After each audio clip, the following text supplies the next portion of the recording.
Welcome back to the show. In this next interview, a doctor who is a Saginaw native has studied ways people can find more joy in their lives. She's now penned those thoughts down in her guidebook, Fulfilled, 52 Prescriptions for Healing, Health, and Happiness. Today we welcome her live to the show, author and Dr. Bernadette Anderson to Good Morning Michigan. Hi there.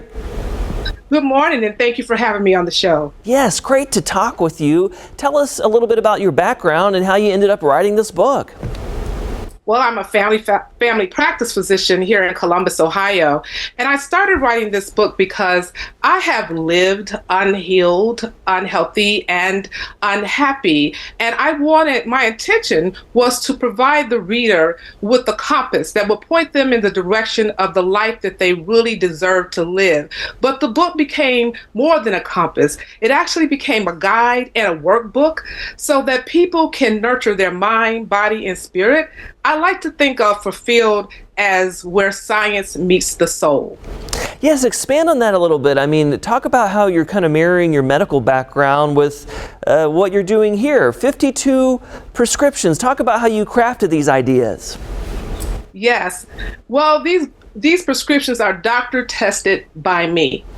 And they come from my own experiences, also from the experiences of my patients. What I know is that when we talk about hypertension, diabetes, high cholesterol, and heart disease, we're not just talking about the disease states. We're also talking about what's causing these problems. So when you think about it, it's not just genetics. It's not solely on what we're eating, but it's the stress that we're under. It's harboring unforgiveness. It's not having the positive mindset that we need and not feeling worthy. So I know these prescriptions work because I actually use each one of these to help me lose 140 pounds. Oh, wow, that's incredible. Can you give us a couple of examples of prescriptions that are in the book? Yes, one of them is my favorite, and it's chapter 5, and it's called Forgiveness. A lot of times we're holding on to things from our past, and it's keeping us stuck and not progressing on to the things that we deserve. So for me, letting go of these things allowed me to focus on the now instead of being stuck in the past. Oh, wonderful. So overall, would you say it's just all connected? Again, you come from a medical background, but you talk about these other elements in your life. You know, at the end of the day, what do you hope people take away after reading your book? Well, what I want people to take away is that you can make the change that you need to shift your life in the direction that you want it to be. And this book, you know, it's like having a doctor on call. You just open the book and I'm right there with you to help you make your life what you want it to be. Yeah, again, the book is called Fulfilled, 52 Prescriptions for Healing, Health, and Happiness. And before we let you go, where can they find your book? You can find it on Amazon, and you can also get it on BarnesandNobles.com. Thank you so much again to author and Dr. Bernadette Anderson for coming on the show. We appreciate your time. It's National Men's Health Month, and medical experts say men are less likely than women to see a doctor. Dr. Bernadette Anderson is joining us with what men can do to take charge of their health. Dr. Bernadette, thanks so much for joining us. Thank you for having me. Okay, so let's start with the numbers here, right? I mean, 60% of men go to the doctor, only 60% for yearly checkups, and 40% don't go until something is seriously wrong, right? Absolutely. And that's really disheartening because actually men come in for serious conditions that are preventable. So if we could get them into the office a lot earlier, then we could prevent some of the complications of these serious diseases. It's unfortunate that men, I think it's like 33%, don't believe that coming to see a doctor for preventative screening is even necessary. So that being said, I guess a good first stop on a roadmap to improved health would be getting with a primary care provider each and every year, right?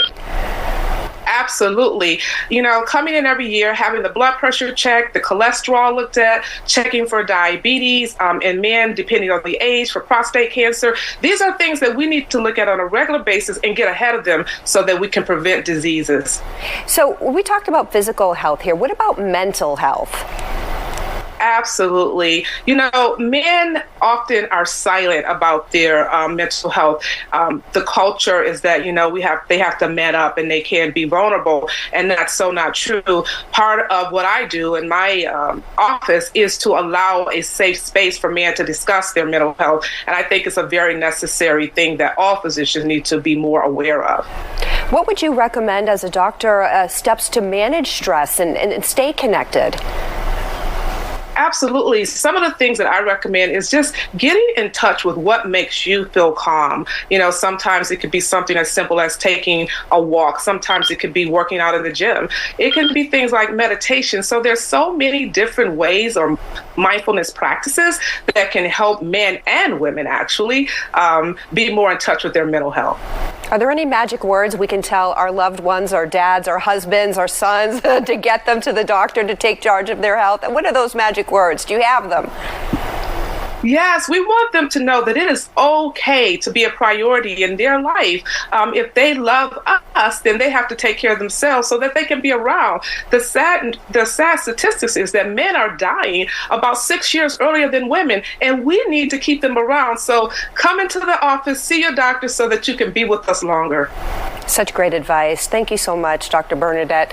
And her book, Fulfilled, 52 Prescriptions for Healing, Health, and Happiness, is now available. It is so important to set and maintain, and let me draw a line under the word maintain, boundaries. It actually took my life off hold. It made space for me in my own life. And so, for example, every Wednesday, from 8 a.m. to 1 p.m., I am 100% available to me. It is the time that I enjoy, like my Pilates class or stopping off at no patients and no patients, not even phone calls from the office. They know. Wow, right. Absolutely. Because you're making yourself available pretty much the rest of the week, I have to imagine. Absolutely. And it gives me a chance to just make harmony and peace with my busy life. Yeah.